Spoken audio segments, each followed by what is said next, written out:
से इस चुनाव के दौरान इसके बारे में जानकारी लेते हैं इनसे। नमस्कार सर, आप अपना परिचय देते हुए अपने बारे में कुछ बताइए।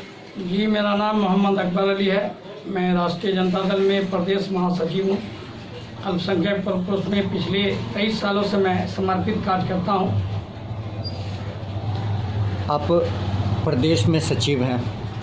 अभी जो समस्तीपुर में विधानसभा चुनाव पूरे बिहार में हो रहा है, समस्तीपुर के 10 विधानसभा क्षेत्र में भी चुनाव हो रहा है, जिसमें से 3 सीट गया है आपको CPI CPML को, और बाकी 7 सीटों पर आप लोग गठबंधन के साथ मिलकर चुनाव लड़ रहे हैं। तो अभी आप बताइए, ये समस्तीपुर का जो 133 नंबर विधानसभा है, इसके बारे में, इसी विधानसभा से आप भी बिलोंग करते हैं, इसी विधानसभा क्षेत्र से आप भी आते हैं। तो सबसे पहले हम ये जानना चाहेंगे कि अभी जो 10 साल विधायक जी रहे हैं, शाहीन जी हैं इस क्षेत्र में, इनके कार्यकाल से आप कितना खुश हैं, और क्या लगता है कि आगे अभी जो चुनाव हो रहा है इसमें इनको जनता चुन के लाएंगे? देखिए, माननीय आदरणीय लालू प्रसाद यादव जी के आदेश का हम लोग पालन करते हैं। राष्ट्रीय जनता दल में हम लोग एक कार्यकर्ता हैं, सिपाही हैं। माननीय जी ने उनको टिकट दिया है, हम लोग उनको जिता करके भेजने की यहाँ से कोशिश करेंगे। जहाँ तक 10 सालों के उनके क्षेत्र के विकास की बात है, तो जिस तरह से एक परिवार में अगर 10 सदस्य रहते हैं तो उसमें से कुछ ना कुछ लोग नाराज रहते हैं। हमारी पार्टी की समस्तीपुर विधानसभा की स्थिति यही है। ऐसे उन्होंने काम किया है, ये नहीं कहा जा सकता कि उन्होंने काम नहीं किया, उन्होंने काम किया है। और आने वाले चुनाव में इस चुनाव में उनका बहुत अच्छा प्रदर्शन रहेगा, पार्टी का भी बहुत अच्छा प्रदर्शन रहेगा। महागठबंधन जो अभी पूरे बिहार में आदरणीय लालू प्रसाद जी के आदेश पर किया गया है, ये लोकतंत्र को बचाने के लिए किया गया है, संविधान को बचाने के लिए किया गया है। जिस तरह से पूरे देश की आर्थिक वित्तीय संकट जूझ रही है, पिछले 6 वर्षों में देश की हालत काफ़ी व्यापता है। उसको देखते हुए हमारे राष्ट्रीय जनता दल, कांग्रेस, CPI CPIML वाले तमाम लोगों ने महागठबंधन का एक नाम दिया है, और इंशाल्लाह उसमें हम लोग कामयाब भी होंगे। हमारी पार्टी राष्ट्रीय जनता दल महागठबंधन यहाँ बिहार में सरकार बनाएंगी। सर, ये बिहार की बात आप कर रहे हैं, हम बात कर रहे हैं समस्तीपुर विधानसभा क्षेत्र की। इस समस्तीपुर विधानसभा क्षेत्र में जो कार्य हुआ है यहाँ के, क्योंकि ऑलरेडी 10 साल से विधायक जो हैं राजद के ही हैं, लेकिन जब आप बाज़ार की ओर जाते हैं, देखते हैं अभी भी जाम लगा हुआ है, देख रहे हैं कि अभी भी सड़क पे पानी लगता है, बहुत से लोग हैं जहाँ पे सड़क नहीं बना हुआ है। तो इस सब को देखते हुए आपको क्या लगता है, जब उनसे पूछा जाता है तो उनके द्वारा स्टेटमेंट आता है कि ऐसा है, हम जो है इस बार हमारी सरकार तो थी नहीं, लेकिन कहा जाता है कि विधायक के पास खुद फंड आता है, विधायक का अपना फंड होता है, उसके द्वारा भी वो काम करा सकते थे। तो क्यों नहीं विकास हुआ इस 10 साल के कार्यकाल में उनसे? देखिए, इसके लिए कहीं ना कहीं सरकार दोषी है। माननीय मुख्यमंत्री जी ने मुख्यमंत्री क्षेत्रीय विकास योजना का उन्होंने वर्ष 2010 में शुभारंभ किया। उन्होंने कहा था कि हम मुख्यमंत्री क्षेत्रीय विकास योजना के तहत जो है पूरे प्रदेश का हम काया पलट कर देंगे, हम विकास करेंगे हम। मगर जाम की जहाँ तक समस्या है तो उसके लिए सरकार दोषी है पूरी तरह से। सरकार के जो मंत्री हैं, सरकार जो उनको जवाबदेही देती है, जो विभाग उनको मिलता है, विधायक तो सिर्फ एक विधानसभा का होता है, मगर एक मंत्री पूरे प्रदेश का मंत्री होता है, जिनकी जवाबदेही बनती है कि हर सप्ताह वो बैठक करे और हर जिला से वो प्रोजेक्ट ये देखे कि कहाँ कहाँ हमारा काम हुआ या नहीं हुआ। ये सरकार की जवाबदेही। माननीय नीतीश कुमार जी और माननीय सुशील कुमार मोदी जी इसके जवाबदेह हैं, उनकी जिम्मेदारियाँ बनती। अगर दोष होता है, विकास नहीं हुआ है और सारा मामला है तो उन पर बनता है। विधायक तो एक मामूली एक विधानसभा का मामला है, कहीं ना कहीं उनसे कुछ गलतियां हो गई होंगी, काम छूट गया होगा, मगर उन्होंने अपनी पूरी कोशिश की ईमानदारी से काम करने का। मैं उनको धन्यवाद देता हूं। उन्होंने जो भी काम किया है बहुत अच्छा उनका क्षेत्र में प्रदर्शन रहा है। सर, अगर आप खुद अपने पे सोच के देखिए, घर का जो मुखिया होता है वो घर में हर एक सदस्य पे तो ध्यान नहीं दे सकता है, वो अपने बाद कुछ लोगों को दे देता है काम की जिम्मेवारी कि आप इस काम को देखिए, आप इस काम को देखिए, आप इस काम को देखिए। उसी तरह विधायक जी को भी अपने काम क्षेत्र में काम करने के लिए मौका मिला। तो इस 10 साल के दौरान में उन्होंने जो काम किया है उसके बारे में थोड़ा बता दीजिए आप कि इस 10 साल में कहाँ कहाँ उन्होंने काम किया है। माननीय विधायक जी ने उन्होंने भी काम किया और उनके द्वारा जो उनके, अब तो कोई भी काम विधायक को नहीं करना होता है, सरकार टेंडर कर दी है, ऑनलाइन टेंडर। आप लोग तो भारत संविधान के, आप लोग लोकतंत्र के प्रभारी हैं, चौथे स्तर में मीडिया है, आप लोग को पता होगा। इस सरकार की जो दुर्दशा है वो काफ़ी दयनीय है। विधायक जी का काम होता है अनुशंसा करना, बिहार सरकार का काम होता है टेंडर को ऑनलाइन पास करना। तो ये तो सरकार को जवाब देना चाहिए कि विधायक ने जो अनुशंसा किया वित्तीय वर्ष 15, 16, 16, 17, 18, 19, 19, 20 में कितना काम हो सका। ये तो यहाँ पे जो जिला योजना पदाधिकारी है, माननीय जिला अधिकारी हैं और जिला में डिस्ट्रिक्ट कमिश्नर होते हैं डीडीसी, उनसे आपको सवाल पूछना चाहिए कि आप सरकार के अंग हैं, एक महत्वपूर्ण अंग होता है जिला अधिकारी और डीडीसी और जिला योजना पदाधिकारी जो फंडिंग को पास करता है, ये उसकी जवाबदेही बनती है। ये उनको योजना को तैयार करके प्रोजेक्ट करके माननीय मुख्यमंत्री जी के यहाँ भेजना होता है, पास करवाना होता है। विधायक तो एक कठपुतली है, छोटा सा एक मामला है, वो अनुशंसा कर दिया अपने पैड पर, मगर काम सरकार को करवाना है, टेंडर सरकार को पास करना है। सरकार किसको टेंडर देती है?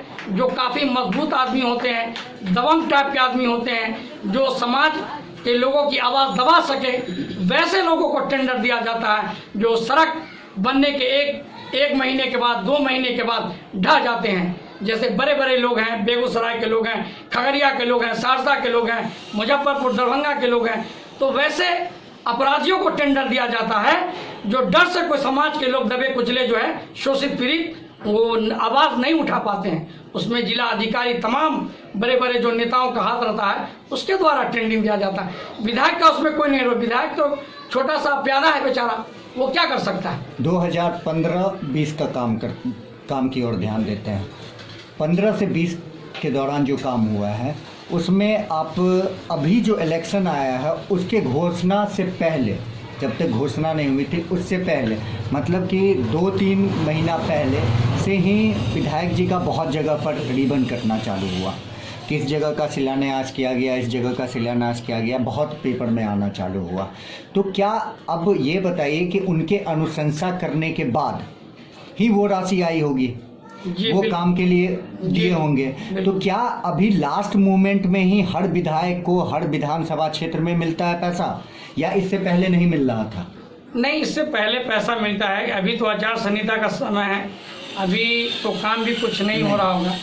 तो अभी जो कल मैंने माननीय जिला अधिकारी के माध्यम से अखबार में मनरेगा का काम देखा था, उसको रोक दिया गया। जो लोग मनरेगा का काम करा रहे थे अपने स्वार्थ के लिए, मैंने कहा ना, ये बिहार का जो समाजवादी समाज है उसको तोड़ने के लिए तरह तरह जो है हथकंडे अपनाए जा रहे हैं कि बिहार के समाज को किस तरह से तोड़ दिया जाए। और जहाँ तक 200 विधानसभा की बात है तो उसमें कहीं ना कहीं राजनीति और अपना स्वार्थ लोगों के अंदर रहता है, मगर हमारे माननीय विधायक जी ने काम किया है और उन्होंने जो योजनाओं का शिलान्यास किया है, ये तो अब चुनाव ख़त्म होने के बाद ही काम का शुरू होगा, इसके बारे में हम आपको नहीं बता सकते हैं। हम सर वैसे तो बहुत बार ऐसे ही देखते हैं कि चुनाव आता है उस समय तक में तो फीता कट जाता है, चुनाव के बाद वो फीता का पता ही नहीं चलता कि रोड पे काम हुआ कि नहीं हुआ, या सड़क नाला बना या नहीं बना, उसके बारे में सरकार की शुरू से मोनोपोली रही है कि जो मतदाता हैं हमारे देश के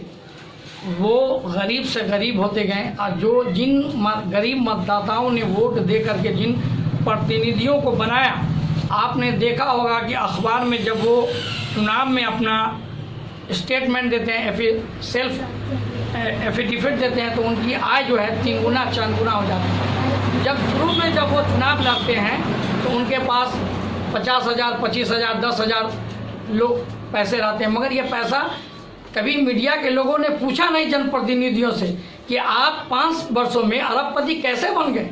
क्या आपके पिताजी बिहार के बादशाह थे या आपके पिताजी हिंदुस्तान के राजा थे? ये मीडिया के तमाम भाइयों को पूछना चाहिए, उन तमाम जनप्रतिनिधियों से। आपको मैं बताना चाहूँगा कि अभी जो जदयू के राज्यसभा में एक माननीय सांसद जी हैं, उनके पास 4000 करोड़ रुपया है। कभी मीडिया के लोगों ने पूछा कि आपने ये 4000 करोड़ रुपया कहाँ से लाया? क्या नाम है सर?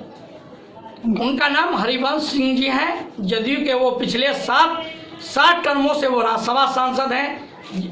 कभी माननीय नीतीश कुमार जी ने भी नहीं बताना चाहा कि ऐसे लोग को वो राज्यसभा भेज रहे हैं जो दिन ब दिन उनकी आय जो है दुगनी होती जा रही है। मैं बताना चाहूँगा कि वीर जननायक कर्पूरी ठाकुर जी ने 1974 में जब वो लोकसभा संसद में भाषण कर रहे थे, उन्होंने कहा था कि आज हमें देश की हालत जो है दयनीय स्थिति में पहुंच गई है। आज देख रहा हूं कि देश के लोकसभा में 90% लोग जो हैं अरबपति लोग बैठे हुए हैं। मैं तमाम देश के राजनीतिक पार्टियों से ये आग्रह और गुजारिश करूंगा कि आप गरीब कार्यकर्ताओं को जिता करके भेजें, जो गरीबों की बात को उठाए, वो मजदूरों की बात को उठाए, शोषितों पीड़ितों की बात उठाए, वंचितों की आवाज़ उठाए, बेरोजगारों की आवाज़ उठाए, छात्रों की आवाज़ उठाए, किसानों की आवाज़ उठाए। लेकिन आज लोकसभा और राज्यसभा में आप देखते होंगे कि 370 का मामला है। पहले जब कांग्रेस की सरकार थी तो किसी भी प्रस्ताव को, विधेयक को पास कराने के लिए 2 से 6 महीने लगते थे।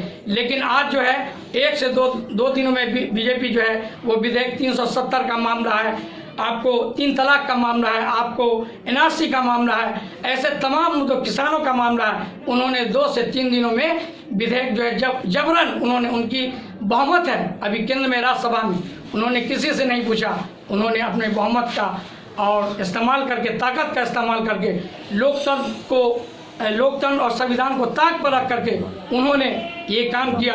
और जो किया, मैं माननीय प्रधानमंत्री जी से मैं ये कहना चाहूँगा कि आपने कहा था कि सबका साथ सबका विकास, क्या हुआ माननीय प्रधानमंत्री जी? आपने कहा था कि मैं जीतने के बाद हर तमाम बेरोजगार युवाओं को साल में 2 करोड़ नौकरी दूंगा। मैं आपके झूठे वादों के खिलाफ मैं मजम्मत करता हूँ, निंदा करता हूँ। आपने माननीय प्रधानमंत्री जी, आपने ये भी कहा था कि मैं जब लोकसभा में जाऊंगा, प्रधानमंत्री बनूंगा, तो देश के युवाओं को, हर गरीबों के खाते में 15-15 लाख रुपया दूंगा। लेकिन माननीय प्रधानमंत्री जी, आपने लोकतंत्र और संविधान का मजाक उड़ाया है। आपने हिंदुस्तान के 125 करोड़ लोगों के सपनों को चकनाचूर कर दिया है। उनका जो सपना है उनको मिट्टी में मिला दिया है। लोगों ने आपको वोट दिया। आपने कहा था कि मैं देश के 125 करोड़ का वजीर आजम प्रधानमंत्री हूं, मगर बड़ी अफसोस की बात है कि आप देश के इतने बड़े ओहदे पर है, आपको देश के युवाओं के बारे में, बेरोजगारों के बारे में, किसान छात्रों के बारे में, नौजवानों के बारे में, अभी जो हमारे पूरे भारत में बलात्कारियों की तादाद बढ़ गई है, माननीय प्रधानमंत्री जी, मैं कहना चाहूँगा कि देश हमारा जो है दूसरे पायदान पर बलात्कारियों के लिस्ट में आ गया। विश्व का, भारत का नाम दूसरे पायदान पर आ गया है। अगर ऐसी हालत रही हमारे संविधान लोकतंत्र की, तो हमारा भारत 1 नंबर पर आ जाएगा और आप पूरे दुनिया में आपकी बदनामी होगी। मैं कहना चाहूँगा कि जितने भी बलात्कारी हैं उनको सजाए मौत की सज़ा दी जाए। जितने भी गलत अपराधी लोग हैं जो समाज को, दबे कुचलों को कुचलना चाहते हैं, उनको फांसी की सज़ा दी जाए।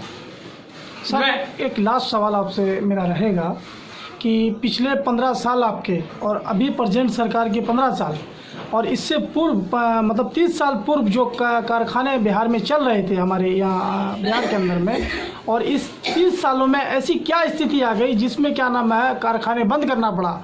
अभी प्रेजेंट की सरकार के लोगों से भी सवाल होता है, जो विधायक हैं उनका भी यही कलाम है कि पिछले 15 साल देखिए आप राष्ट्रीय जनता दल पार्टी के, और जब आप ही के राष्ट्रीय जनता दल विधायक से भी अगर बात होती है पार्टी के लोगों से, तो वो कहते हैं कि नीतीश सरकार के, आखिर इसमें जो जनता है यहाँ की, वो हमेशा कोई दिल्ली जाती है कमाने के लिए, कोई मुंबई जाती है वो, और कोई बेंगलोर जाता है कमाने के लिए, रोजी रोजगार के लिए, और वहाँ तरह तरह की परेशानियों का उसको सामना करना पड़ता है। तो अब आपके लिए ये एक बहुत बड़ी चुनौती हो गई। तो इसको किस तरीके से आपकी सरकार अगर बनती है तो किस तरीके से इसको आप पूरा करने का काम कीजिएगा? ये बात तो आपको माननीय मुख्यमंत्री जी नीतीश कुमार जी से पूछना चाहिए, सुशील कुमार मोदी से पूछना चाहिए कि जिस तरह से बिहार में 50 लाख प्रवासी मजदूर आए, उनको पूछना चाहिए कि आपने पंजाब में कैसे विकास हुआ, हरियाणा में कैसे विकास हुआ, तमिलनाडु केरल में कैसे विकास हुआ। ये तो प्रवासी मजदूर का दर्द वो समझते तब ना। वो तो कहते हैं कि मैं फैक्ट्री लगाऊंगा, ये काम सरकार का है और बिहार सरकार में इसके लिए परमिशन भी है संविधान के तहत। आखिर क्या कारण है कि सर पिछले 15 साल में फैक्ट्रियाँ नहीं लगी और अभी इस 15 साल में फैक्ट्रियाँ नहीं लगी? ये तो भाई रामनाथ ठाकुर जी हैं, माननीय हमारे जननायक कर्पूरी ठाकुर जी के धरोहर, उनके पुत्र राज्यसभा सांसद हमारे बड़े भाई रामनाथ जी से पूछिए। क्या वीर कर्पूरी जननायक ठाकुर जी के नाम के लिए मैंने बराबर प्रस्ताव देता रहा जिला में कि युवाओं के लिए उद्योग लगाया जाए। तो अगर नीतीश कुमार जी अगर उद्योग लगाते तो क्या रामनाथ भाई उनका हाथ रोक देते?